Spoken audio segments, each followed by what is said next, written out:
नमस्कार मित्रांनो, मराठीच्या एकूण 80 मार्काच्या पेपरपैकी तुम्हाला 24 मार्काचा विभाग 5 जो आहे, हा विभाग 5वा जो आहे, तर तो किती गुणांसाठी आहे? टोटल 24 मार्कांसाठी हा विभाग आहे. त्यामुळं या विभागाचा म्हणजे 80 पैकी तुम्हाला 24 मार्क हे फक्त एका विभागावरती म्हणजे विभाग 5वा जो आहे उपयोजित लेखन त्याच्यावरती आहे. म्हणजे सगळ्यात जास्त वेटेज आहे याला की 24 मार्काचा आहे. त्यामुळं हा विभाग तुम्हाला खूप चांगल्या पद्धतीनं करायचा आहे. आणि हा विभाग कसा करायचा, जर हा व्हिडिओ तुम्ही शेवटपर्यंत बघितलात तर तुम्हाला मी गॅरंटी देतो की 24 पैकी 24 मार्क पडायला तुम्हाला काय होईल, त्याच्यामध्ये मदत होईल. त्यामुळं या व्हिडिओमध्ये तुम्हाला मध्ये जे परीक्षेला एक्सपेक्टेड क्वेश्चन आहेत, मोस्ट एक्सपेक्टेड जे टॉपिक आहेत, जे की वारंवार परीक्षेला विचारले जातात, तर ते सुद्धा टॉपिक मी मध्ये मध्ये तुम्हाला दिलेले आहे. त्यामुळं पेन आणि पेपर जवळ ठेवा आणि जिथं गरज वाटेल तिथं काय करा, लिहून घ्या. अशा पद्धतीने आपल्याला हा व्हिडिओ असणार आहे आणि खूप खूप खूप महत्त्वाचा व्हिडिओ. हा जर व्हिडिओ मिस केला तर तुम्ही 24 मार्क मिस केले म्हणजे तुम्ही 24 मार्क गमावले, याचा अर्थ असा होतो. त्यामुळे व्हिडिओ शेवटपर्यंत बघा. ठीक आहे. तर उपयोजित लेखन हा जो 5वा विभाग आहे, त्यामध्ये एकूण 5वा प्रश्न जो आहे तो काय म्हणतो, तो प्रश्न क्रमांक 5 हा खालील कृती सोडवा 6 मार्काला आहे. त्यात पत्रलेखन किंवा पत्रलेखनला और आहे सारांश लेखन, या दोन्हीपैकी एक लिहायचं आहे. तुम्ही कोणतंही लिहा, सगळ्यांची डिटेल मध्ये आपण अभ्यास या ठिकाणी करत आहोत आणि टिप्स सुद्धा तुम्हाला या ठिकाणी देणार आहे प्रत्येक टॉपिकचे. मग तुम्हाला जो टॉपिक सोपा जातो तो टॉपिक करा. काही जण पत्र लिहितील, काही जण सारांश लिहितील. ठीक आहे. आणि मी काय लिहायचं ते सुद्धा तुम्हाला सांगतो, परीक्षेमध्ये तुम्हाला काय लिहायचं आहे ते सुद्धा सांगतो. प्रश्न क्रमांक 5वा आ जो आहे, अ आणि आ जो आहे, अ मध्ये काय येतं, 2 कृती लिहायचे आहेत. 3 कृती दिलेल्या आहेत तुम्हाला या ठिकाणी, त्यातल्या तुम्हाला 2 लिहायचे आहेत. पहिले येतं जाहिरात लेखन, त्यानंतर दुसरं आहे बातमी लेखन. ठीक आहे. तर या जाहिरात लेखनला 5 मार्क आहेत आणि बातमीला सुद्धा 5 मार्क आहेत. असा एकूण 2 तुम्हाला लिहायचे आहेत, ते 10 मार्कासाठी आहे.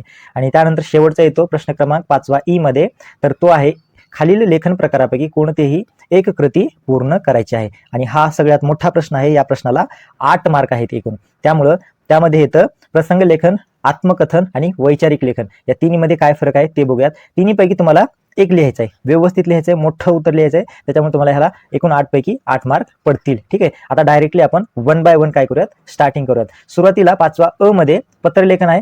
तर पत्र कोणते कोणते असतात आणि ते कसे लिहायचे, मी परत एकदा सांगतो, हा व्हिडिओ मिस करू नका, मित्रांना शेअर करा, कारण त्यांना सुद्धा कळू द्या की मार्क कशा पद्धतीने परीक्षेमध्ये येतात आणि कशा पद्धतीचे मार्क पाडायचे असतात. ठीक आहे. 24 पैकी 24 आपलं टार्गेट आहे. विभाग 4थ्यामध्ये 24 पैकी 24 आणि विभाग 5व्यामध्ये आणि विभाग 4थ्यामध्ये 16 पैकी 16 तुम्हाला ग्रामरचे किंवा मराठी व्याकरणाचे मार्क पडायलाच पाहिजे, तरच तुमचा स्कोअर वाढतो. ठीक आहे. जर चॅनल अजून सबस्क्राईब केलं नसेल तर सबस्क्राईब करा प्लीज आणि शेअर करत राहा. ठीक आहे. पत्रलेखन जे आहे ना, पत्र 2 प्रकारचे असतात. पहिलं पत्र आहे तुमचं औपचारिक पत्र. ह्या औपचारिक पत्रामध्ये तुम्हाला परीक्षेला 100% मध्ये येणारं कोणतं असतं, विनंती पत्र असतं, मागणी पत्र असतं. औपचारिक पत्र बघतोय, त्यामध्ये ग्रंथालयासाठी तुम्ही पुस्तकं मागणी करताय त्याच्याबद्दल असेल. आता ह्या पत्राचं स्वरूप काय स्वरूप असतं, एक अधिकृत पत्र असतं हे, आणि व्यावसायिक पत्रव्यवहार असतो, म्हणजे ऑथेंटिकेशनसाठी असतं हे. उदाहरणार्थ तुम्ही मुख्याध्यापकांना लिहिलंय तुमच्या TC साठी पत्र, किंवा अधिकाऱ्यांना लिहिलंय चौकशी पत्र किंवा तक्रार पत्र असतं, किंवा प्रशासकांना लिहिलेलं पत्र, यामध्ये मागणी, तक्रार आणि विनंती, निमंत्रण अशा पद्धतीचे पत्र या औपचारिक पत्रांमध्ये समावेश होतो, अशा प्रकारच्या पत्रांचा. ठीक आहे. त्यात मुख्य घटक कोणते कोणते आहेत, या सगळ्या घटकांचा तुम्हाला तुमच्या पत्रामध्ये समावेश करावा लागतो. म्हणजे जो पत्र लिहितो त्याचं नाव किंवा त्याचा पत्ता काय आहे, प्रेषकाचा पत्ता म्हणजे जो पत्र लिहितो त्याचा, त्याच्यानंतर दिनांक, तारीख येते, प्रति लिहायचं असतं ज्याला पत्र पाठवायचं आहे त्याच्या नावानं. ठीक आहे. त्याच्यानंतर पत्राचा काय विषय आहे, सब्जेक्ट तो लिहायचा आहे. त्यानंतर महोदय आणि महोदया, म्हणजे तुम्ही मेल कॅन्डिडेटला लिहित असाल तर तुम्हाला महोदय लिहायचं आहे, आणि जर तिथं लेडीज असेल तर तुम्हाला महोदया लिहायचं आहे. त्यानंतर पत्राचा मुख्य मजकूर म्हणजे सेंट्रल पॉईंट काय, तुमचा मेन बॉडी काय पत्राची, ते लिहायचे. त्यानंतर सगळ्यात शेवटी येतं आपला विश्वासू लिहा किंवा आपला आज्ञाधारक लिहा, दोन्हीपैकी एक कुठलंही चालतं. आणि तुम्ही तुमच्या कोणत्या क्लासमध्ये आहे ते तुमचं नाव आणि तुमचा वर्ग लिहायचा इयत्ता टाकून. ठीक आहे. हे झालं औपचारिक पत्र. त्यानंतर येतं तुमचं अनौपचारिक पत्र. आता अनौपचारिक पत्र कशाला लिहितो, हे सगळं एकदम सोपं आहे. अनौपचारिक पत्रामध्ये तुम्ही मित्र किंवा मैत्रिणीला लिहिता पत्र, त्याच्यानंतर तुमचे रिलेटिव्ह आहेत आप्तजनांना पत्र लिहिता, या सगळ्या पत्रांचा समावेश, या सगळ्या प्रकारची पत्र जे आहेत ती अनौपचारिक पत्रांमध्ये त्यांचा समावेश होतो. उदाहरणार्थ सुट्टी कशी घालवली याबद्दल तुम्ही पत्र लिहिलं, ते पत्र होतं अनौपचारिक पत्र. या पत्राचं स्वरूप काय असतं, वैयक्तिक असतं किंवा कौटुंबिक पत्रव्यवहार असतो. तुम्ही वैयक्तिक तुमच्या मित्राला पत्र लिहिता किंवा तुम्ही तुमच्या नातेवाईकाला पत्र लिहित असता. ठीक आहे. यामध्ये उदाहरणं सांगायला झालं तर आईला पत्र, वडिलांना लिहिता, मित्रमैत्रिणींना लिहिता, अशी लिहिलेली जी पत्र आहेत, अशा प्रकारची जी पत्र आहेत ती अनौपचारिक पत्रामध्ये त्यांचा समावेश होतो. मग अनौपचारिक मध्ये सुद्धा काही घटक आहेत की जे तुम्हाला लक्षात ठेवायचे. कोणते कोणते घटक येतात त्यामध्ये मुख्य घटक म्हणून, तर तुमचा पत्ता तुम्ही जिथे राहतात ते तुमचा पत्ता तिथे लिहायचा आहे. त्यानंतर दिनांक टाकायचा आहे. परत तुम्ही ज्याला पत्र लिहिताय त्याला प्रिय मैत्रीण किंवा प्रिय मैत्रिणी किंवा आई किंवा वडील, प्रिय आई किंवा प्रिय वडील किंवा प्रिय आई बाबा असं लिहू शकता. त्यानंतर खाली तुम्हाला नमस्कार म्हणजे सप्रेम नमस्कार किंवा आशीर्वाद लिहायचा आहे आणि पत्राचा मुख्य मजकूर तुम्हाला त्या ठिकाणी लिहायचा आहे, म्हणजे मेन बॉडी, आपल्या भावना व्यक्त करायच्या आहेत पत्राच्या माध्यमातून. त्यानंतर तुझाच किंवा तुझीच मित्र मैत्रीण शेवटी लिहायचं आहे आणि तुमचे नाव, तुम्ही जे पत्र लिहिले, जे पत्र लिहितो त्याचं नाव लिहायचं आहे. ठीक आहे, अशा पद्धतीचं हे होतं अनौपचारिक पत्र. त्यानंतर आपण या ठिकाणी एक क्वेश्चन घेतलेला आहे जो की बोर्डाला आलेला आहे, तर तोच आपण इथे डिस्कस करूयात. त्यासाठी प्रश्न किंवा पत्रलेखन लिहिताना महत्त्वाचे जे मुद्दे आहेत लक्ष ठेवण्यासारखे कोणते कोणते आहेत ते बघूयात. पहिला मुद्दा येतो तुमचा प्रश्न समजून घेणे. परीक्षेमध्ये प्रश्न कोणत्या प्रकारचा आहे किंवा प्रश्नामध्ये काय सांगितलेलं बघा, पत्र कोणत्या प्रकारचं आहे, म्हणजेच औपचारिक आहे का अनौपचारिक आहे ते लक्षात घ्यायचंय. त्यानंतर काय लिहायला सांगितलंय ते नीट वाचून घ्यायचंय, ते नीट समजून घ्यायचं आहे. त्यानंतर दुसरा पॉईंट येतो योग्य स्वरूप. दोन्ही प्रकारचे जे पत्र आहेत त्यांचं फॉर्मॅट तुम्हाला काय पाहिजे, पाठ पाहिजे. औपचारिक पत्राचा फॉर्मॅट आणि अनौपचारिक पत्राचा फॉर्मॅट तुम्हाला हे पाठच पाहिजे, पाठ करणंच गरजेचं आहे तुम्हाला, त्याच्याशिवाय पर्याय नाही. मी दिलेला आहे तो फॉर्मॅट, तो बघा आणि तो पाठ करा. ठीक आहे, त्यानंतर येतं तुमच्या पत्रामध्ये तुम्ही वापरायची भाषा. भाषेचा जो वापर आहे तर ती कशी पाहिजे, औपचारिक पत्रामध्ये जी भाषा आहे ती प्रमाण भाषा पाहिजे, त्यानंतर व्यावसायिक असावी लागते. आणि अनौपचारिक पत्रामध्ये बोलचालीची जी भाषा आहे ती सुद्धा तुम्ही लिहू शकता. अनौपचारिक पत्रामध्ये बोलचाल भाषा तुम्ही डेली रेग्युलर जी लँग्वेज यूज करता ती लँग्वेज औपचारिक पत्रामध्ये चालत नाही, तर ती लँग्वेज तुम्हाला अनौपचारिक पत्रामध्ये लिहिली तरी चालते. ठीक आहे, मग पत्राची मुद्देसूद मांडणी पाहिजे, मजकूर सुसंगत पाहिजे, मुद्देसूद असावा लागतो. आणि या उपयोजित लेखनामध्ये जेवढे काही तुम्ही शब्द वापरणार आहे ते तुमच्या पुस्तक जे आहे, तुमचं जे टेक्स्ट बुक आहे, तुमचं जे 10वीचं जे टेक्स्ट बुक आहे त्या टेक्स्ट बुकमधून तुम्ही तुमचे शब्द तुम्ही वापरू शकता आणि तेच तुमचे प्रमाण शब्द असणार आहेत किंवा प्रमाण भाषा असणार आहे. ठीक आहे, हा होता तुमचा पत्रलेखनाचा औपचारिक आणि अनौपचारिक. ठीक आहे, मग आता परीक्षेमध्ये एक प्रश्न आलेला आहे की प्रश्न विभाग 5 आहे ना, मागच्या वर्षी आलेला हा प्रश्न आहे. त्यामध्ये काय म्हणतं, विभाग 5 उपयोजित लेखन. प्रश्न असा आहे की प्रश्न क्रमांक 5 अ मध्ये खालील कृती सोडवा.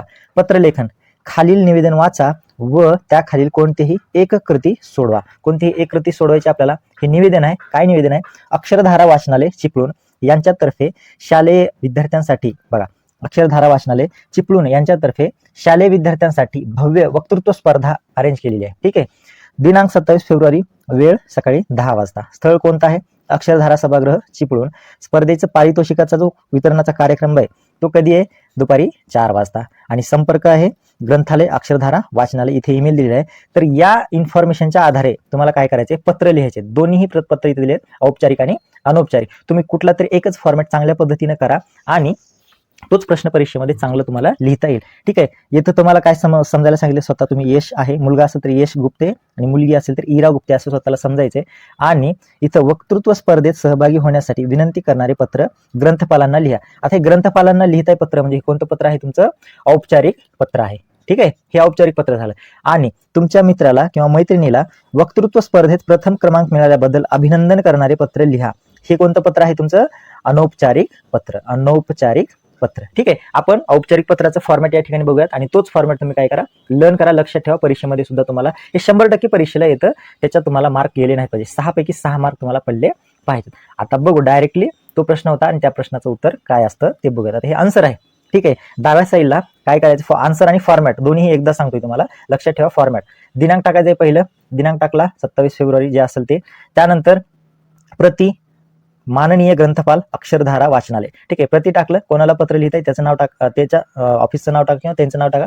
कुठं आहे हे, अक्षरधारा वाचनालयाला पाठवताय तुम्ही, कुठं, चिपळूणला. ठीक आहे, त्यानंतर हे झालं तुमचं ज्याला पत्र पाठवायचे त्याची पत्ता. ठीक आहे, आता विषय कशासाठी पत्र पाठवताय तुम्ही, तर वक्तृत्व स्पर्धेत सहभागी होण्यासाठी विनंती करणारे हे पत्र आहे. ठीक आहे, हा झाला तुमचा विषय. पहिलं ज्याचं नाव आहे ज्याला पाठवायचं ते टाका डाव्या साईडला आणि त्याच्यानंतर त्याच्याखाली विषय टाका, एक लाईन सोडा, परत एक लाईन सोडा.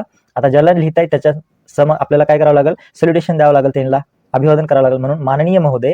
आता तुमचं मेन बॉडी इथून चालू होते. काय तर आपल्या वाचनालयात दिनांक 27 फेब्रुवारी रोजी आयोजित करण्यात आलेल्या शालेय विद्यार्थ्यांसाठीच्या भव्य वक्तृत्व स्पर्धेसाठी किंवा वक्तृत्व स्पर्धेबाबतची माहिती मला मिळालेली आहे. ठीक आहे, ही स्पर्धा अक्षरधारा सभागृह चिपळूण येथे सकाळी 10 वाजता होणार असल्याचे कळलेले आहे. मी इयत्ता, ही आता मेन बॉडी आहे, तुमची मेन बॉडी अशा पद्धतीची लिहायची असते तुम्हाला. मी इयत्ता 10वीचा विद्यार्थी असून मला वक्तृत्वाची विशेष आवड आहे, त्यामुळे या स्पर्धेत सहभागी होण्यासाठी माझी मनापासूनची इच्छा आहे. तरी कृपया माझी नोंदणी करून मला सहभागी होण्यासाठी संधी द्यावी ही नम्र विनंती. हा आहे त्यांचा संपर्क, ग्रंथालय अक्षरधारा वाचनालय आणि त्यांचा हा आहे ईमेल. ठीक आहे, तुम्ही या ठिकाणी सगळ्यात शेवटी लास्टला आपला आज्ञाधारक लिहा किंवा तुम्ही आपला विश्वासू जरी लिहिलं तरी चालतं. आपला आज्ञाधारक लिहा किंवा आपला विश्वासू लिहा, कोणतंही दोन्हीपैकी एक लिहा. आणि जिथं हे कॉमा द्यायला विसरू नका. ठीक आहे, ह्याला सुद्धा तुमचं चेक केलं जातं पंक्च्युएशन मार्क. आणि तुम्ही यश गुप्ते मुलगा आहे त्याच्यामुळे तुम्ही हे पत्र लिहिलेलं आहे. अशाच पद्धतीने तुमचं हे अनौपचारिक पत्र होतं जे की तुम्हाला परीक्षेमध्ये व्यवस्थित मांडायचं आहे. आणि तुम्ही एवढं जरी लिहिलं ना तर तुम्हाला 6 पैकी 6 मार्क देण्यापासून कोणच वाचू शकत नाही ह्याची गॅरंटी आहे. कारण तुमची भाषा चांगली पाहिजे, तुमची मांडणी चांगली पाहिजे, तुमचं फॉर्मॅट, तुमचं अक्षर स्वच्छ पाहिजे. या सगळ्या गोष्टी काय होत असतात, चेक होत असतात परीक्षेमध्ये. ठीक आहे, हे झालं पत्रलेखन. त्याच्यानंतरचा दुसरा पॉईंट येतो तुमचा सारांश लेखन. तो सुद्धा आपण या ठिकाणी बघूयात. सारांश लेखन करताना कोणत्या गोष्टी लक्षात ठेवायच्या आहेत तर त्या बघा. सारांश लेखन खूप महत्वाचा पॉईंट आहे, तोही त्या पत्राला और आहे. तुम्ही दोन्हीपैकी एक लिहा, पत्र लिहा किंवा सारांश लिहा. मी सांगतो तुम्हाला तर तुम्ही पत्रलेखन करा, पत्रलेखन करा. आता ज्यांना सारांश लेखन करायचं आहे त्यांच्यासाठी असणार आहे सगळेच टॉपिक कव्हर केले. तुम्हाला जे आवडतं, तुम्हाला जे सोपं वाटतं ते तुम्ही सोडू शकता परीक्षेमध्ये, त्याच्यामध्ये काय डाऊट नाही. मग बघा, सारांश लेखन करताना काय करायचंय, अपठित उतार्याचा मूळ अर्थ न बदलता 1/3 शब्दांमध्ये तुम्हाला उतारा लिहायचा आहे. मध्यवर्ती कल्पना स्वतःच्या शब्दात मांडणे अपेक्षित आहे. म्हणजे काय असतं सारांश लेखन, तुम्ही 3 तासाचा पिक्चर बघितलाय है ना, आणि तुम्ही पिक्चरवरून बाहेर आला, तुमचा मित्र विचारतो की तुमचा पिक्चर, तो बघितलेला पिक्चर कसा होता, तर तुम्ही तो 3 तासाचा पिक्चर त्याला 3 तासातच सांगता का? नाही, तुम्हाला 3 तासाचा पिक्चर हा तुम्हाला जो समजलाय तो तुम्ही त्याला 10 मिनिटांमध्ये काय करता, पूर्ण पिक्चर 3 तासाचा काय करता, एक्सप्लेन करून टाकता. त्यालाच आपण काय म्हणतो, सारांश लेखन म्हणत असतो. सारांश लेखन लिहिताना मूळ जो उतारा आहे त्याच्या 1/3 तुम्हाला काय करायचं असतं, तुमच्या शब्दामध्ये मांडायचं असतं. मध्यवर्ती कल्पना जी आहे त्या उतार्याची ती. मग आता सारांश लेखन करताना कोणत्या कोणत्या पायऱ्या आहेत जे की तुम्हाला लक्षात ठेवायचे आहेत. ठीक आहे, उतारा वाचताना काय करायचं, उतारा 2-3 वेळेस काळजीपूर्वक वाचा. त्यातील त्या उतार्यामध्ये काय सांगायचा प्रयत्न केलेला आहे, कोणती मध्यवर्ती संकल्पना आहे किंवा मध्यवर्ती कल्पना कोणती आहे, मूळ संदेश किंवा मुख्य विचार काय मांडण्याचा प्रयत्न केलेला आहे त्या उतार्यामधून ते समजून घ्या. त्यानंतर उतार्यामध्ये जो अनावश्यक भाग असतो, म्हणजेच उदाहरणे असतील, अलंकारिक शब्द असतील किंवा स्पष्टीकरणे असतील किंवा वाक्यप्रचार असतील, हे तुम्हाला काय करायचंय, त्या तुमच्या सारांश लेखनामध्ये काढून टाकायचं. म्हणजे त्याच्यात तुम्हाला ते ऍड करायचं नाही, हे वगळून टाकायचं. ठीक आहे, त्यानंतर पुढचा भाग येतो उतार्याची काय, तुमचं सारांश लेखन थोडक्यात मांडणी असावी, थोडक्यात मांडलेलं असावं, मोजक्या आणि स्पष्ट भाषेमध्ये तुमचं सारांश लेखन असावा. त्यानंतर स्वतःचे शब्द तुम्ही वापरू शकता. मूळ वाक्य जशी तशी न लिहिता तुम्ही तो जो सारांश आहे तो तुमच्या स्वतःच्या शब्दामध्ये तुम्ही काय करता, लिहू शकता. आणि सगळ्यात महत्त्वाचा आणि इम्पॉर्टंट पॉईंट म्हणजे तुम्ही त्या सारांश लेखनाला काय करू शकता, शीर्षक म्हणजेच काय टायटल द्यायचं आहे तुम्हाला. जो पॅसेज आहे तुम्ही उतारा लिहिलेला आहे सारांश लेखनात त्याला अप्रोप्रिएट किंवा योग्य ते शीर्षक तुम्हाला आणि आकर्षक शीर्षक तिथे द्यायचं आहे. ठीक आहे, मग आता टिप्स काय लिहिताना, तर ज्यावेळेस तुम्ही वाचता काय पॅसेज वाचता, ओरिजिनल उतारा जो वाचता, त्यावेळेस तो उतारा समजून घ्या आणि मुख्य मुद्दे काय करायचे, अंडरलाईन करत जायचे तुम्हाला. त्यानंतर महत्वाची माहिती काय होणार नाही, तुमच्याकडून सुटणार नाही. ठीक आहे, 3 ते 4 ओळींमध्ये मुख्य आशय समजावा है ना. समोरचा जो वाचत असतो त्याला 3 ते 4 लाईनमध्ये मुख्य उतारा काय आहे तो संपूर्णपणे समजावा. त्यानंतर तुमचे स्वतःचे मत आणि बाहेरची इतरत्र माहिती काहीच काय त्याच्यामध्ये ऍड करायची नाही. जे पॅसेजमध्ये दिलेले आहे तेच तुम्हाला तुमच्या शब्दामध्ये मांडायचे, तुमची विचार त्यामध्ये मांडायचे नाहीत. ठीक आहे, मग आता ऍक्च्युअलमध्ये परीक्षेला जो प्रश्न आलेला आहे तर तो प्रश्न आपण या ठिकाणी बघूयात. काय प्रश्न आलेला आहे परीक्षेला, की हा प्रश्न आहे बघा, विभाग 1 काय म्हणतो प्रश्न, विभाग 1 गद्य ई प्रश्न क्रमांक 1 मधील अपठित गद्य उताराच्या 1/3 सारांश तुमच्या शब्दामध्ये लिहा. हा प्रश्न आहे बोर्ड आलेला मागच्या वर्षीचा आणि आपण या ठिकाणी घेतलेला आहे. तर प्रश्न एकदा बघा, व्हिडिओ पॉज करा आणि प्रश्न वाचा हा, आणि त्यानंतर मी डायरेक्ट ह्याचं काय करतो उत्तर सांगतो. म्हणजे व्हिडिओ काय होईल, एकदम शॉर्ट आणि स्वीट होईल. हा होता तुमचा मूळ उतारा आणि ह्याचं काय सारांश लेखन. काय म्हणतं सारांश लेखन, तर नियमित व्यायामाचे महत्व हा तुमचा झाला टायटल, म्हणजेच हे तुमचं आकर्षक आणि योग्य ते शीर्षक झालं. ठीक आहे, मग उतार्यामध्ये काय येतं उत्तर, माणूस अनेक वेळा करायचे का आवश्यक काम टाळतो आणि नको त्या गोष्टीमध्ये नकळत करतो. ठीक आहे, तहान भूक लागल्यावर आपण पाणी पितो व अन्न खातो, थकल्यानंतर विश्रांती घेतो, मुद्दाम व्यायाम किंवा शरीराची हालचाल मात्र आपण टाळत असतो. लहानपणी धावणे जास्त होते पण मोठेपणी हालचाल कमी होते. स्त्रियाही दैनंदिन कामाच्या चौकटीत अडकून राहतात. त्यामुळे जीवनातील अनेक दुःखे ही शारीरिक हालचालींच्या व नियमित व्यायामांच्या अभावामुळे निर्माण होतात. हे साधे जीवन सत्य लोकांना समजत नाही. असा हा तुमचा 1/3 पॅसेज आहे, सारांश लेखन आहे, ज्याला आपण परीक्षेमध्ये 6 पैकी 6 मार्क घेऊ शकतो. अशा पद्धतीचा हा होता सारांश लेखन. परत एकदा व्हिडिओ काय करा, पॉज करा, रिवाइज करा, परत बघा. तुमचे मार्क मी काय म्हणतो, 24 मार्क तुमचे कुठंच गेले नाही पाहिजे. 24 पैकी 24 मार्क तुम्हाला पडावेत अशी माझी अपेक्षा आहे. आणि तुम्हाला मार्क पडतात ते, जर तुम्ही चांगलं प्रामाणिक केलं ना तर चांगले मार्क पडत असतात. ठीक आहे, त्याच्यानंतर पुढचा पॉईंट आपण या ठिकाणी बघूयात. विचार करा की तुम्ही रस्त्याने शाळेत जाताय आणि तुम्हाला एक ठिकाणी मोठं पोस्टर दिसलंय आणि त्या पोस्टरकडे बघून तुम्ही काय झालंय, एकदम आकर्षित झाला आणि घरी जाऊन तुमच्या वडिलांना सांगताय की पप्पा पप्पा की हे असं असं आहे आणि मला इथे इथे मला इथे इथे जायचं आहे, आणि एकदम भारी तिथं काय होतं, पोस्टर तुम्ही बघितलं होतं. तसंच सेम तुम्हाला परीक्षेमध्ये पोस्टर बनवायचं आहे किंवा जाहिरात लेखन करायचं आहे. त्याला किती मार्क आहेत? तुमच्या जाहिरातला 5 मार्क आहेत. मग जाहिरात लेखन करताना तुम्हाला कोणत्या कोणत्या गोष्टीची काळजी घ्यायची आहे? तर जाहिरात कशी असावी? आकर्षक असावी. जाहिरातीला मथळा म्हणजे टायटल असावं. उपेक्षित शब्द असावेत. वस्तूंचे, तुम्ही ज्या वस्तूची जाहिरात करताय त्या वस्तूचे फायदे, त्यानंतर त्या वस्तूला आकर्षक सीमा म्हणजे तुम्ही बॉर्डर सुद्धा केलेलं पाहिजे. ठीक आहे. त्याचं एक ऍक्च्युअलमध्ये एक्झाम्पल कसं असतं, मी सुद्धा ती बनवलेली जाहिरात आहे, तर तुम्ही एकदा बघू शकता. ठीक आहे. आणि जाहिरात लिहिताना परीक्षेमध्ये पेन्सिलचा वापर करायचा नाही, पेननच तुम्हाला काय करायचे, जाहिरात लिहायची आहे. तर जाहिरातीसाठी शब्द मर्यादा किती आहेत? तर 50 ते 60 शब्दामध्ये तुम्हाला जाहिरात लिहायची आहे. आणि जाहिरात ही कशी असावी?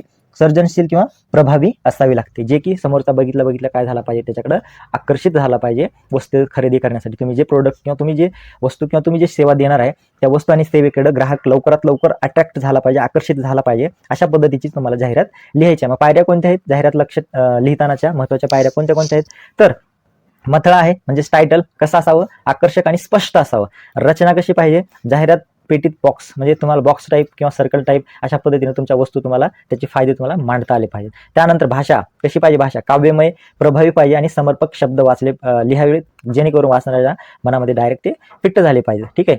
सुविधा काय काय आहेत तुमच्या जाहिरातीच्या सुविधा, वस्तूंचे फायदे त्याच्यात सांगायचे आहेत. डिस्काउंट किती देत आहे तुम्ही ते सुद्धा तुम्हाला लिहायचं आहे. आणि तुम्ही जे वस्तू विकताय त्या ठिकाणचं नाव, पत्ता, मोबाईल नंबर, ईमेल, कारण हे तुम्हाला ते काय करू शकतील, कॉन्टॅक्ट करू शकतील. हे सगळं काय लिहायचंय? काल्पनिक लिहायचं. नाही तर देताल पप्पाचा नंबर, मग येतील पप्पाला फोन डायरेक्ट, आहे ना, तसं नाही करायचं. ठीक आहे. मग तर परीक्षेसाठी कोणत्या कोणत्या टिप्स तुम्हाला लक्षात ठेवायचे आहेत?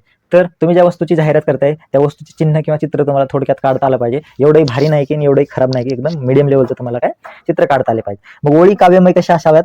तर स्वस्त आणि मस्त अशा पद्धतीचे डायलॉग त्याच्यामध्ये तुम्हाला टाकता आले पाहिजेत. एकदा अवश्य भेट द्या. ठीक आहे. अशा पद्धतीचे डायलॉग तुम्हाला त्यात ऍड करता आले पाहिजे.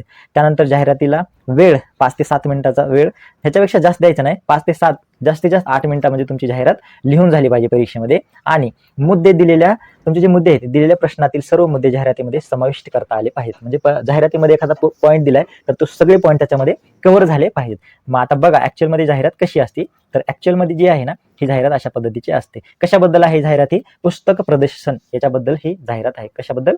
पुस्तक प्रदर्शन. अक्षरधारा पुस्तक प्रदर्शन. काय आहे टॅगलाईन? वाचाल तर वाचाल, ज्ञान वाढवा, प्रगती करा. करते ना आकर्षक तुम्हाला हे? अशा पद्धतीचं तुम्हाला जाहिरात ते लिहायचे पॉईंट वरती, तुमचं जे दिलेला प्रश्न आहे त्याच्यावरती. विशेष आकर्षण काय जाहिरातीचं? सर्व पुस्तकांवर किती टक्के सूट आहे? 20% सूट आहे. पुस्तक कशाबद्दल आहेत? पौराणिक आहेत, बालसाहित्य आहे, चरित्रे आहेत आणि चरित्रे सुद्धा उपलब्ध आहेत. या पद्धतीने तुम्हाला पुस्तकांची उपलब्धता आहे. मग लेखक काय उपस्थिती आहे? आता ह्या प्रदर्शनामध्ये ही जी जाहिरात जी दिलेली आहे पुस्तक प्रदर्शनाची, त्यात प्रसिद्धी लेखकांची काय उपस्थिती असणार आहे. कधी आहे ते? दिनांक 10 ते 15 फेब्रुवारी. वेळ सकाळी 10 ते 9 आणि स्थळ आहे अक्षरधारा सभागृह आहे, अक्षरधारा सभागृह पुणे. ठीक आहे. आणि संपर्क येतो तुमचा, संपर्क टाकायचा इथं, काल्पनिक टाकायचं हे सगळं. तुम्ही टाकचाल नाही तर कोणाचं तर घरच्यांचा येतील त्यांना फोन वगैरे डायरेक्ट. ठीक आहे. तसं नाही करायचं, हे सगळं इमॅजिनेशन करून टाकायचं आहे, काल्पनिक टाकायचं हे सगळं ऍड्रेस वगैरे. हे होतं तुमची जाहिरात. बघा एकदा बघून घ्या व्यवस्थित आणि अशाच पद्धतीची तुम्हाला जाहिरात परीक्षेमध्ये काय करायचे आणि तुम्हाला किती मार्क यायला? 5 पैकी 5 मार्क पडावेत. त्या अशा आपल्याला जाहिरात लिहायची आहे. ठीक आहे. जाहिरात झाली. याच्यानंतरचा पॉईंट आहे बातमी लेखन. आता बातमी लेखन करत असताना खूप काही गोष्टींची आपल्याला काळजी घ्यावी लागते. हे सुद्धा 5 मार्कासाठी आपण मागे बघितले त्याप्रमाणे. तर बातमी कशी असावी? आकर्षक टायटल असावे, त्याला शीर्षक, त्यानंतर स्थळ पाहिजे, कुठं झालेली आहे त्याचं, कधी झाली त्याचं दिनांक पाहिजे आणि तटस्थ वृत्तांत देणारी बातमी असावी. म्हणजेच दोन्ही पक्षांचा, दोन्ही बाजूंचा तुम्ही समान पद्धतीनं विचार करून ही बातमी दिली पाहिजे. कुठल्याही एकाच पक्षाचा जास्तीत विचार न करून किंवा कुठल्या एकाच पक्षाची जास्त माहिती न देता दोन्ही समान पद्धतीनं समान न्यायाच्या तत्वावरती तुम्हाला बातमी लिहायची आहे. ज्यात कल्पना विस्तार टाळून फक्त वस्तुस्थिती म्हणजे फॅक्ट तुम्हाला द्यायची आहे. बातमी लिहित असताना त्या बातमीमध्ये फॅक्ट असली पाहिजे, नुसतंच कल्पना विस्तार किंवा एक्स्ट्रा माहिती त्याच्यामध्ये द्यायची नाही. मग बातमी लिहिताना कोणत्या कोणत्या पायऱ्या आहेत की ज्या तुम्हाला लक्षात ठेवायच्या आहेत, टप्पे. शीर्षक द्यायचे तुम्हाला कसं पाहिजे, आकर्षक शीर्षक पाहिजे बातमीचा आणि विषय स्पष्ट करणारे शीर्षक पाहिजे. म्हणजे हेडिंग वाचली, तुम्ही बातमी वाचता, तुम्ही एक पेपर घेताय, लोकसत्ता नावाचा पेपर आहे असं समजा, लोकसत्ता पेपर आहे आणि तुम्ही वाचताय, पूर्ण पेपर वाचता का कधी नाही. जास्तीत जास्त तुम्ही काय करता, हेडिंग वाचता आणि पुढे जाता. तुम्हाला हेडिंग वाचल्यावरच बरीच माहिती काय कळत असते त्या बातमीमध्ये कळत असते. ठीक आहे, तशीच तुम्हाला परीक्षेमध्ये हेडिंग द्यायची की तुम्हाला हेडिंग दिल्या समोरच्याला वाचल्या ती हेडिंग त्या बातमीमध्ये काय लिहिलं ते कळलं पाहिजे. त्यानंतर दिनांक लिहायचा आणि स्थळ लिहायचं, म्हणजे दिनांक, कधीची बातमी आहे आणि कुठं झालेली आहे. ठीक आहे, मग बातमीच्या सुरुवातीला कुठून, म्हणजे उदाहरणार्थ पुणे, मुंबई आणि केव्हा, म्हणजे दिनांक त्या ठिकाणी स्पष्ट तुम्हाला टाकायचं आहे. तटस्थता म्हणजे दोन्ही बाजूंची माहिती तुम्हाला व्यवस्थित मांडायची आहे आणि निश्चित माहिती तुम्हाला द्यायची आहे. म्हणजे बघा म्हणजे काय घडले आहे, कोणाविषयी घडले आहे, केव्हा घडले आहे, कुठे घडले आहे, का घडले आहे, या सगळ्यांची माहिती तुम्हाला विश्वासार्हता टिकवण्यासाठी चांगली द्यायची आहे. आता येतं बातमी लेखनासाठी महत्त्वाचे विषय कोणते, म्हणजे या विषयांवरती तुम्हाला जास्तीत जास्त परीक्षेमध्ये काय केलं जातं,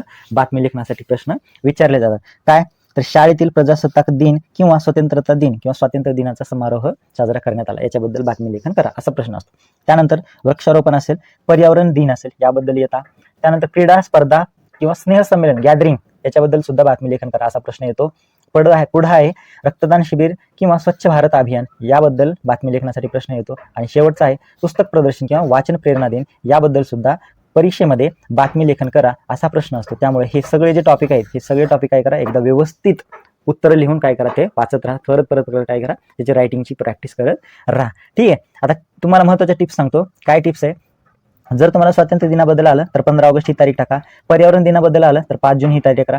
किंवा 8 मार्च जे आहे तर ते जागतिक महिला दिनाची माहिती आहे. 26 जानेवारी जी आहे तर ती प्रजासत्ताक दिनाची आहे. तुम्ही प्रजासत्ताक दिन विचारलाय तुम्हाला तिथं आणि तुम्ही 15 ऑगस्ट तारीख टाकून आलाय तर तुमच्या इथं मार्क कट होतात. मी आधीच सांगतोय तुम्हाला, हे लक्षात ठेवा.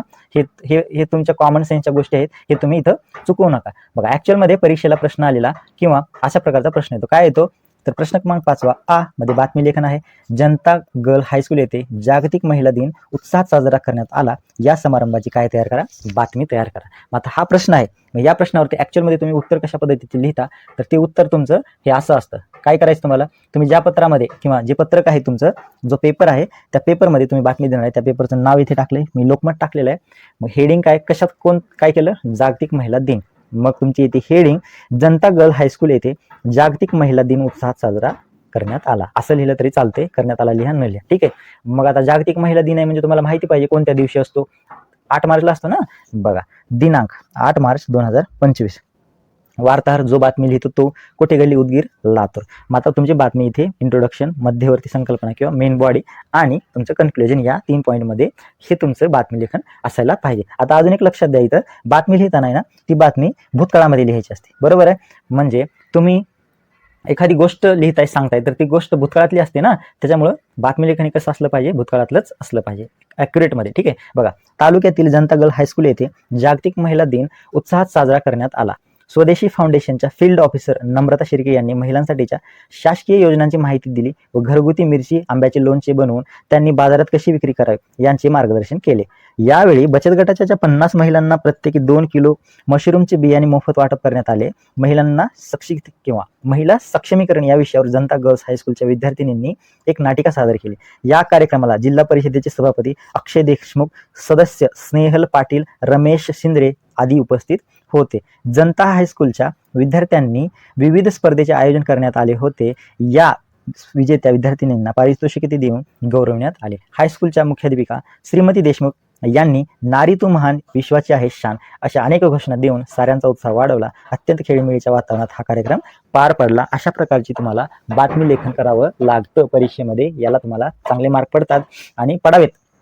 ठीक आहे, हा व्हिडिओ परत बघा. परीक्षा तुमची 20 फेब्रुवारीला आहे, त्यामुळं हे व्हिडिओ तुम्हाला बनवण्याचं एवढंच कारण आहे की तुम्ही व्हिडिओ परत बघावे. परीक्षेच्या एक दिवस अगोदर बनवण्यापेक्षा 7-8-10 दिवस अगोदर बनवते, कारण रिव्हिजन तुम्हाला करायला वेळ भेटला पाहिजे. काही गोष्टी ज्या आहेत की यातल्या करा, कारण ह्याच्यामधल्या बऱ्याच गोष्टी ज्या आहेत त्या परीक्षेला येण्याला चान्सेस आहे. ठीक आहे, ते जे तुम्हाला अगोदरचे टॉपिक सांगितले ते आणि कसं लिहायचं ते टेम्पलेट सुद्धा सगळे दिलेले, त्यामुळं व्यवस्थित व्हिडिओ फॉलोज करा. ठीक आहे, हे झालं बातमी लेखन. त्याच्यानंतरचा पॉईंट येतो प्रसंग लेखन. मग आता प्रसंग लेखन करताना काय गोष्टीची काळजी घ्यायची तुम्हाला.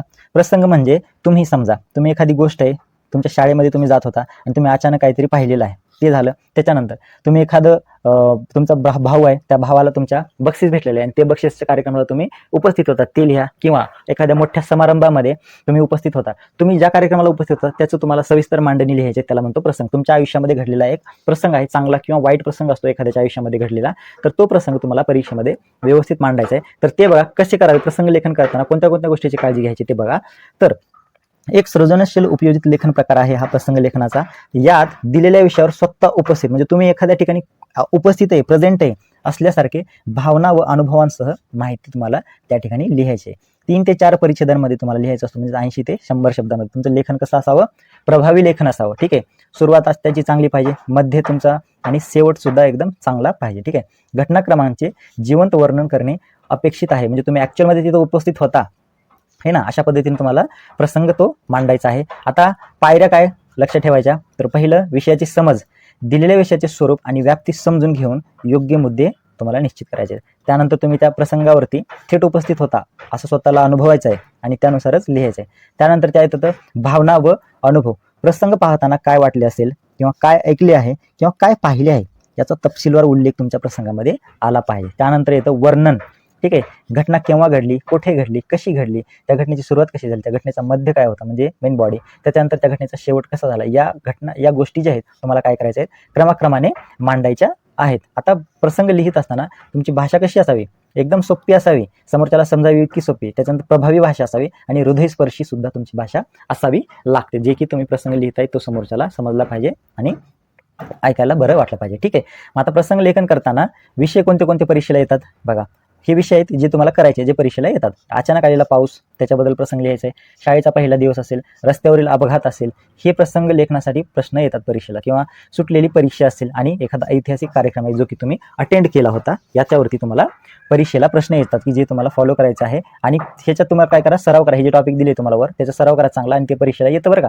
ठीक आहे, त्यानंतर प्रसंग लिहिताना कोणत्या कोणत्या गोष्टीची काळजी घ्यायची, तर पात्रांच्या भावना व प्रसंगाचे वर्णन यावर भर दिला पाहिजे. अनावश्यक तपशील टाळून मुख्य संदेशावर लक्ष केंद्रित करा आणि लेखन मुद्दे सुद्धा मध्यम व्याप्तीचे असावे. ठीक आहे, आता हे झालं महत्त्वाचे पॉईंट्स जे लक्षात घ्यायचे होते. परीक्षेला एक प्रश्न आलेला आहे कोणता, तर खालील लेखन प्रकारापैकी एक कृती पूर्ण करा. कोणती, प्रसंग लेखन आपण इथे पूर्ण करूयात. ह्याच्या अगोदर काय केलं, बातमी लेखन बघितलं होतं. ठीक आहे, किती मार्काला, 8 मार्काला. ठीक आहे, प्रसंग लेखन 8 मार्काला आहे. तर चित्रलीला निकेतन अहमदनगर आयोजित आंतरशालेय चित्रकला स्पर्धा पारितोषिक वितरण समारंभ आहे 24 डिसेंबरचा. वेळ होती दुपारी 4 वाजता आणि प्रमुख पाहुणे होते अभय नगरकर, प्रसिद्ध चित्रकार आहेत ते. तर ही होती तुमचे इन्फॉर्मेशन क्वेश्चनमध्ये. अजूनही काय, तर वरील पारितोषिक वितरण समारंभास तुम्ही तुमच्या लहान भावाचे किंवा बहिणीचे कौतुक करण्यासाठी उपस्थित होता. हा मेन पॉईंट आहे. तुम्ही उपस्थित होता तिथं कौतुक करण्यासाठी, अशी कल्पना करायची आहे आणि त्यावरती प्रसंग लिहायचा आहे. मग हा झाला तुमचा प्रश्न. तर मग उत्तर कसं होतं, तर उत्तर हे तुमचं या पद्धतीनं असलं पाहिजे. तुमचं इथं आता शीर्षक येतं काय, चित्रकला स्पर्धेचा अविस्मरणीय क्षण, हा तुमचा शीर्षक झाला. मग तुमचं हे पूर्ण उत्तर आहे काय, तर 24 डिसेंबर हा दिवस माझ्यासाठी खूप खास ठरला. त्या दिवशी अहमदनगर येथील चित्रलीला निकेतन येथे आंतरशालेय चित्रकला स्पर्धेचा पारितोषिक वितरण समारंभ आयोजित करण्यात आला होता. माझा लहान भाऊ, ठीक आहे, काय आहे, या स्पर्धेत सहभागी झाला होता तो आणि त्याच्या कौतुकासाठी मी त्या कार्यक्रमाला उपस्थित राहिलेलो होतो. ठीक आहे, कार्यक्रमाची जी वेळ होती तर ती 4 वाजता होती. सभागृह सुंदर फुलांनी, रंगीबेरंगी चित्रांनी सजवलेले होतं. विविध शाळांमधील विद्यार्थी, शिक्षक, पालक मोठ्या उत्साहाने उपस्थित होते आणि वातावरण आनंद व उत्सुकता दिसत होती. मंचावर स्पर्धेत काढलेली आकर्षक चित्रे मांडलेली होती. जी चित्रे पाहून विद्यार्थ्यांची कल्पकता आणि कौशल्य जाणवत होतं. तुम्ही कार्यक्रमाला ऍक्च्युअलमध्ये उपस्थित होता तसा प्रसंग तुम्हाला इथे लिहायचा आहे. हे मी वाचून का दाखवते, तुम्हाला तुमच्या डोक्यामध्ये फिट बसलं पाहिजे. परीक्षेला येतं हे म्हणून आपण एवढा वेळ देतो याच्यासाठी. व्हिडिओ मोठा होते माहिती आहे, पण महत्वाचं आहे ना, 24 मार्क आपल्याला सोडायचे नाहीत. ठीक आहे, या कार्यक्रमाचे प्रमुख पाहुणे म्हणून प्रसिद्ध चित्रकार अभय नगरकर उपस्थित होते. त्यांनी विद्यार्थ्यांना मार्गदर्शन करताना चित्रकलेचे महत्त्व सांगितले. त्यांनी विद्यार्थ्यांचे कौतुक करून त्यांच्या कलागुणांना प्रोत्साहन दिले. त्यांचे भाषण प्रेरणादायी होते. पारितोषिक वितरणाची वेळ आली तेव्हा माझ्या भावाचे नाव पुकारले गेले. तो स्टेजवर गेला तेव्हा मला खूप अभिमान वाटला. त्याला प्रमाणपत्र व ट्रॉफी देण्यात आली. त्या क्षणी सभागृहात टाळ्यांचा कडकड झाला. माझ्या डोळ्यात आनंदाश्रू आले. त्याच्या मेहनतीचे चीज झाल्याचे मला समाधान वाटले. कार्यक्रमाला शेवटी प्रमुख पाहुण्यांचे आभार मानले. हा कार्यक्रम किंवा हा समारंभ केवळ पारितोषिक वितरण नव्हता, तर विद्यार्थ्यांच्या कलागुणांना प्रेरणा देणारा उत्सव होता. हा दिवस माझ्या आयुष्यातील एक अविस्मरणीय प्रसंग ठरला. हे होतं तुमचं प्रसंग लेखनाचं उत्कृष्ट असं उदाहरण आणि ज्याचं होतं एक हे उत्कृष्ट उत्तर जे की तुम्ही लिहिलेलं आहे असं समजा. ठीक आहे, परीक्षेमध्ये असंच लिहायचं असतं. ह्याच प्रकारच्या उत्तराला तुम्हाला 8 पैकी 8 मार्क तो एक्झामिनर देऊन जात असतो. ठीक आहे, किती सोपं होतं बघा. एकदा वाचा आणि परत एकदा प्रॅक्टिस करा. त्यानंतर आपण पुढचा पॉईंट घेऊयात. म्हणजे काय तर आत्मलेखन कसे करावे. ठीक आहे, तर परीक्षेमध्ये आत्मवृत्त जे आहे किंवा आत्मलेखन जे आहे तर ह्याच्यावरती प्रश्न येतो. तर तो हा कौशल्याचा लेखन कौशल्याचा महत्त्वाचा भाग आहे. यात निर्जीव वस्तू, सजीव वस्तू, प्राणी, व्यक्तीच्या जागी स्वतःला कल्पून त्यांचे सुख दुःख अनुभव भावना आपल्याला मांडायचे असतात. हे निबंध लेखन स्वरूपाचा प्रथम पुरुषी म्हणजे मी किंवा माझे असावे. आता बघा आत्मलेखन म्हणजे काय तर तुम्ही एखादी निर्जीव वस्तू आहे स्वतःला असं समजायचं आहे किंवा एखादा सजीव प्राणी आहे असं स्वतःला समजायचं आहे आणि त्याचे विचार तुमच्या शब्दामध्ये तुम्हाला मांडायचे स्वतः आहे असं समजून. ठीक आहे, मग आत्मलेखन करताना महत्वाच्या पायऱ्या कोणत्या कोणत्या आहेत तर त्या पायऱ्या बघा. सुरुवात आहे ना, विषयाची सुरुवात स्वतःची ओळख किंवा स्वतःची ओळख करून करायची आहे. उदाहरणार्थ मी पुस्तक बोलतोय. मांडणी जन्मापासून ते आतापर्यंतचा प्रवास कसा होता व्यवस्थित मांडणी करायची आहे. त्यात भावना आल्या पाहिजे कोणत्या कोणत्या आनंद असेल, दुःख असेल, खंत असेल, अभिमान असेल, अशा भावना आपल्याला व्यक्त करता आल्या पाहिजेत. सत्य परिस्थिती विषयाच्या आजच्या स्थितीचे वर्णन करणारे सत्य परिस्थिती तुम्हाला त्या आत्मलेखनामध्ये लिहायच्या आहेत. समाप्त योग्य बोध किंवा संदेश तुम्ही ते आत्मवृत्त लिहिले किंवा आत्मलेखन केले त्याच्यातून तुम्हाला काय बोध द्यायचा आहे, तुम्हाला काय संदेश द्यायचा आहे वाचकाला ते सुद्धा मांडता आला पाहिजे. याला म्हणतो आपण आत्मलेखन. ठीक आहे, मग आत्मलेखनासाठी महत्वाचे विषय कोणते कोणते जे की परीक्षेला येण्यासाठी चान्सेस आहेत. येण्यासाठी बघा, मी पुस्तक बोलतोय हे आत्मवृत्त आहे पुस्तकाचं, हे परीक्षेला येतं बरं का. मी परत तुम्हाला सांगतोय. त्यानंतर मी शाळा बोलतोय, शाळेचे मनोगत असेल. मी मोबाईल बोलतोय, मोबाईलचे आत्मकथन असेल. मी शहर बोलतोय, शहराचे आत्मवृत्त असेल. मी वृक्ष बोलतोय, वृक्षाचे आत्मवृत्त असेल. मी नदी बोलते, नदीचे आत्मवृत्त असेल. ह्या प्रकारचे प्रश्न याच्यापैकी एक प्रश्न परीक्षेला येतो. त्यामुळं हे एकदा काय करा, उत्तर व्यवस्थित काढा आणि ह्या उत्तरांचं काय करा तुम्ही अभ्यास करा. म्हणजेच तुम्हाला परीक्षेमध्ये अवघड जाणार नाही, सोपं जाईल. ठीक आहे, पुढे आता या ठिकाणी एक परीक्षेला प्रश्न आलेला आहे, बोर्डाला जो प्रश्न आलेला आहे तो प्रश्न आपण एक घेतलेला आहे. तर तो प्रश्न कसा सॉल्व्ह करायचा आणि त्याचं उत्तर काय असतं बघा. हा प्रश्न आहे तुमचा आत्मकथन. तर त्याच्यात प्रश्न दिलेल्या मुद्द्यांच्या आधारे चौकटीतील घटकांचे आत्मकथन लिहा. आत्मकथन लिहायचं आहे. त्यात काय काय मांडायचं आहे, भावना आल्या पाहिजे, उपयुक्तता म्हणजेच महत्व आलं पाहिजे, आजची स्थिती काय आहे, कार्य काय आहे नदीचं आणि खंत काय आहे. तर हे सगळं तुम्हाला नदीच्या रिलेटेड काय करायचं आहे लिहायचं आहे. तर मग ऍक्च्युअलमध्ये हा 8 मार्कला प्रश्न आहे त्यामुळे तुम्हाला माहिती जास्त लिहायची आहे. म्हणजे काही करायचं तुम्हाला दिरंगाई करायचं नाही आणि आळशीपणा करायचा नाही. मग उत्तर कसं येतं, कशाचं आत्मकथन आहे, नदीचं आत्मकथन आहे. तर माहिती बघा व्यवस्थित मी वाचतो, काळजीपूर्वक लक्ष द्या, पेन पेपर ठेवा, जिथं पॉईंट तुम्हाला गरजेचा वाटतो तिथं ते पॉईंट्स तुम्ही काय करत चला, लिहून घेत चला. मी तुम्हाला उत्तरास साहित्य देतोय त्यामुळे व्हिडिओ काय होते मोठा होते. जरी अजून चॅनलला सबस्क्राईब केलं तर सबस्क्राईब करा, मित्रांना शेअर करा, त्यांनाही मार्क पडत, त्यांनाही बिचारांना पडत. हे तुम्हाला प्रायव्हेट ट्युशनमध्ये कमीत कमी 20 ते 30 हजार रुपये वर्षाचे घेतात ते ट्युशनवाले आणि तुम्हाला हे शिकवत असतात. अशा पद्धतीने तुम्हाला इथं फ्रीमध्ये भेटते. सबस्क्राईब करायला काही पैसे नाहीत, काय नाही. काय होतं, एक सबस्क्राईब केलं तर आम्हाला तेवढं इन्स्पिरेशन भेटत असतं. बघा पुढे आता, मी एक नदी आहे, डोंगररंगात जन्म घेऊन खळखळत वाहत मैदानाकडे येते. माझ्या थंड स्वच्छ पाण्यांमुळे अनेक जीवांना जीवन मिळते. माझ्या काठावर वसलेली गावे, शेत, शहरे माझ्यावरच अवलंबून आहेत. लोक माझ्या पाण्याने शेती करतात, पिण्यासाठी वापरतात, उद्योगधंदेही चालवतात. त्यामुळे माझे जीवन खूप उपयुक्त आहे, याचा मला अभिमान आहे. पूर्वी मी अतिशय स्वच्छ, निर्मळ आणि नितळ होते. माझ्या पाण्यात मासे आनंदाने विहार करतात. लोक माझ्या काठावरून विश्रांती घेत सण उत्सवांमध्ये माझी पूजा केली जात असते. त्या दिवसांची आठवण झाली की माझे मन आनंदाने भरून येते. परंतु आज माझी जी स्थिती आहे खूप वाईट झालेली आहे. लोक माझ्यात कचरा टाकतात, कारखान्याचे सांडपाणी सोडतात, त्यामुळे माझे पाणी दूषित झालेले आहे. मला खूप खंत वाटते की ज्यांना मी जीवन देते ते माझे नुकसान करत आहेत. माझ्या पाण्यातील जीव मरत आहेत, काठावरील सौंदर्य नष्ट होत आहे. तरीही मी माझे कार्य थांबवत नाही. सतत वाहत राहून लोकांनी तहान भागवते, शेतीला पाणी देते आणि निसर्गाचे संतुलन राखते. पण मला माणसांकडून एकच अपेक्षा आहे, त्यांनी माझे संरक्षण करावे किंवा रक्षण करावे, मला स्वच्छ ठेवावं. जर तुम्ही माझी काळजी घेतली तर मी सदैव तुमचे जीवन समृद्ध करत राहीन. हे होतं नदीचं आत्मवृत्त. जे नदीला वाटतंय ते तुम्हाला तुमच्या शब्दात मांडायचं होतं आणि ते तुम्ही व्यवस्थितरित्या मांडलेलं आहे ह्या प्रश्नाच्या आधारे. ठीक आहे, हे होतं तुमचं आत्मवृत्त. या ठिकाणी बोर्डात एक क्वेश्चन आपण डिस्कस केलेलं, त्याचं उत्तर असायचं. ठीक आहे. पुढचा जो पॉईंट आहे शेवटचा तो आहे वैचारिक लेखन. तर वैचारिक लेखन करताना कोणत्या गोष्टीची काळजी घ्यायची, कोणती गोष्टी आहेत की जे आपल्याला लक्षात ठेवायचे, पायऱ्या कोणत्या आहेत ते लक्षात ठेवायचे. बघा, जे वैचारिक लेखन तुम्ही करणार आहे तर ते 100 ते 120 शब्दांत लिहावे. त्यानंतर यात दिलेल्या विषयावर तार्किक मते, विचार, स्वतःचे मत मांडणे महत्वाचे असते. हे लेखन सुसंगत, मुद्देसूद आणि परिच्छेद स्वरूपामध्ये, पॅसेजच्या स्वरूपामध्ये असायला पाहिजे.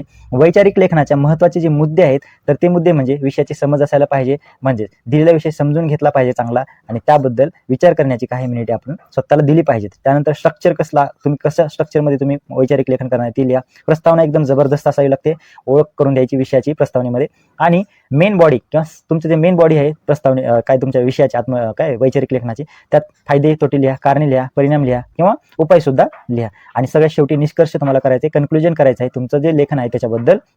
काय तर उपाययोजना तुम्हाला सांगायच्या आहेत सारांश स्वरूपामध्ये. भाषा स्पष्ट असावी, प्रभावी असावी, व्याकरणदृष्ट्या शुद्ध मराठी तुम्ही वापरायला पाहिजे. आणि शब्दसंख्या तुम्हाला मागे सांगितलं 100 ते 120 शब्दांमध्ये तुम्हाला तुमचं वैचारिक लेखन करता आलं पाहिजे. आता परीक्षेमध्ये कोणते वैचारिक लेखनाचे जे प्रश्न आहेत की जे तुम्हाला येतात वारंवार, त्यात येतं वाढतं प्रदूषण आहे. हा खूप हॉट टॉपिक आहे. त्याच्यावर दरवर्षी प्रश्न असतो. निसर्गाचे किंवा नेचरच्या एन्व्हायरमेंटच्या रिलेटेड जेवढ्या काही गोष्टी आहेत त्या तुम्ही व्यवस्थित करून ठेवा, त्याच्यावरती प्रश्न येतो. वाढते प्रदूषण असेल किंवा पाणी वाचवणे हा असेल काळाची गरज. ठीक आहे. वाचते होऊया किंवा तंत्रज्ञान शाप की वरदान, अजून एक ऍड करा त्याच्यामध्ये, विज्ञान शाप की वरदान. अशा प्रकारचे प्रश्न हे परीक्षेला येतात आणि त्याच्यावर तुम्हाला वैचारिक लेखन करा असं म्हटलं जातं. आता लेखन करत असताना ऍक्च्युअलमध्ये कोणत्या गोष्टीची आपल्याला काळजी घ्यायची आहे, तर तुमचं जे वैचारिक लेखन आहे ते मुद्देसूद असावे. त्यानंतर स्वमत मांडताना ते तार्किक असावे, म्हणजे फॅक्टर असतेच पण लॉजिकल काय असलं पाहिजे, तुमची मांडणी असली पाहिजे. त्याची भाषा सोपी असावी आणि समोरचा जो वाचतो त्याला समजावी एवढी सोपी असावी. परिच्छेद मांडून व्यवस्थित लिहायचं, म्हणजे पॅसेज तुम्हाला करायचे आहेत मार्जिन वगैरे करून. तर ऍक्च्युअलमध्ये प्रश्न आलेला एक परीक्षेला, तर तो काय प्रश्न होता, तर प्रदूषण समस्या व उपाय यावरती तुमचे विचार मांडा. म्हणजे वैचारिक लेखन होते प्रदूषण समस्या व उपाय, हे एक ऍड करा त्याच्यामध्ये. ठीक आहे. मग हेडिंग टाकायचे तुम्हाला असे, प्रदूषण व समस्या हेडिंग टाकली, त्यात तुमचं इंट्रोडक्शन आहे. हे आजच्या आधुनिक युगात मानवाने केलेली प्रगती जितकी वेगवान आहे तितकीच पर्यावरणाची सुद्धा हानी वाढत चाललेली आहे. पर्यावरणाचा समतोल बिघडवणारा प्रमुख घटक म्हणजे प्रदूषण. त्यात हवा, पाणी, जमीन, ध्वनी यांचे प्रदूषण आजही गंभीर समस्या बनली आहे. याचा थेट परिणाम मानवाच्या आरोग्यावर होतो, नैसर्गिक साधनसंपत्तीवर होतो आणि जीवसृष्टीवर सुद्धा होत असतो. पुढं आता हे मेन किंवा सेंट्रल आयडिया काय, तर औद्योगिकरण, वाढती लोकसंख्या, वाहनांची संख्या, प्लास्टिकचा अतिवापर, रासायनिक खतांचा अतिरेक आणि वृक्षतोड ही प्रमुख समस्या आहेत प्रदूषणाची किंवा प्रमुख कारणे आहेत. कारखान्यातून बाहेर पडणारा धूर हवेला प्रदूषित करतो, नद्या नाल्यांत सोडलेले पाणी जलप्रदूषण करते, ध्वनिवर्धकाचा अतिरेक, वाहने त्यांचे हॉर्न ध्वनी प्रदूषण होते. या सर्व प्रकारच्या प्रदूषणामुळे दमा, क्षयरोग, कर्करोग यांसारखे आजार वाढत आहेत.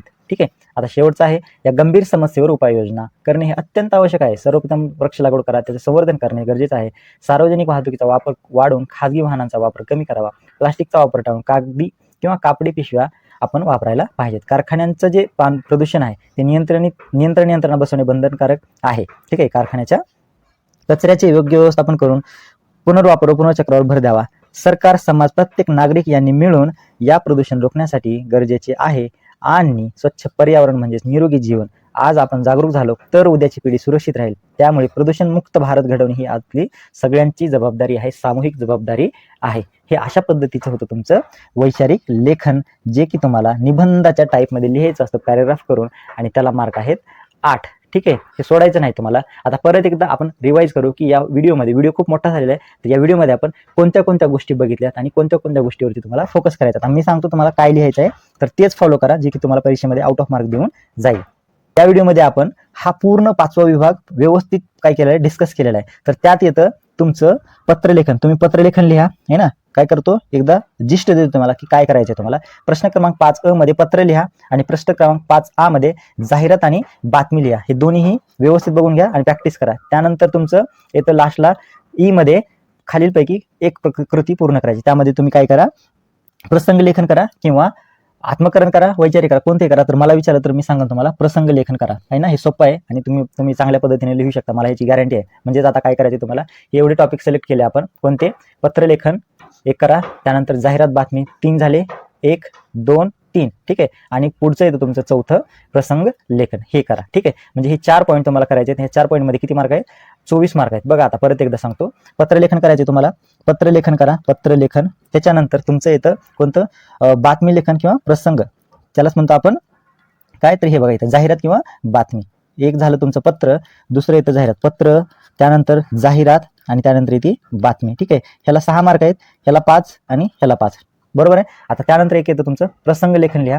प्रसंग आहे, आत्मवृत्त आहे किंवा वैचारिक आहे, तर प्रसंग लिहा. तर हे 8 मार्क. अशा पद्धतीचे तुमचे हे 6, हे 5, 11, 11 आणि 5 17, 17 आणि 5 24. अशा पद्धतीचे तुम्ही 5, 5, 10 आणि हे 8, 18, 18 आणि 6 24 गुणांचा हा उपयोजित लेखन होतो, जे तुमचा कंप्लीट होतो, की तुम्हाला आउट ऑफ मार्क 24 पैकी 24 पडतात. ठीक आहे, हा व्हिडिओ व्यवस्थित फॉलो करा, परत परत बघा, मित्रांना शेअर करा. ठीक आहे, काय होईल तर तुम्ही एका याच्यामध्ये तुम्हाला हे समजणार नाही, तर तुम्ही ही व्हिडिओ परत परत बघा, मित्रांना शेअर करा. चॅनल जर पहिल्यांदा आला असेल तर सबस्क्राईब करा आणि हा व्हिडिओ लाईक करा. असे व्हिडिओ बनवायला खूप सारे कष्ट लागतं, तुम्हाला PDF बनवावी लागते, त्याचं ते व्यवस्थित तुम्हाला मांडणी करावी लागते, लिहावं लागतं, शोधावं लागतं, सर्च करावं लागतं, आहे ना, ते एडिट करावं लागतं, अपडेट करावं लागतं, अपलोड करावं लागतं. याच्यात खूप सारा वेळ जातो आणि तुम्ही काय करत जा, त्याला शेअर करत जा, सबस्क्राईब करा. ठीक आहे, भेटूया पुन्हा एका अशा व्हिडिओमध्ये, इन्फॉर्मेटिव्ह आणि महत्त्वपूर्ण व्हिडिओ. तोपर्यंत बाय बाय, टेक केअर.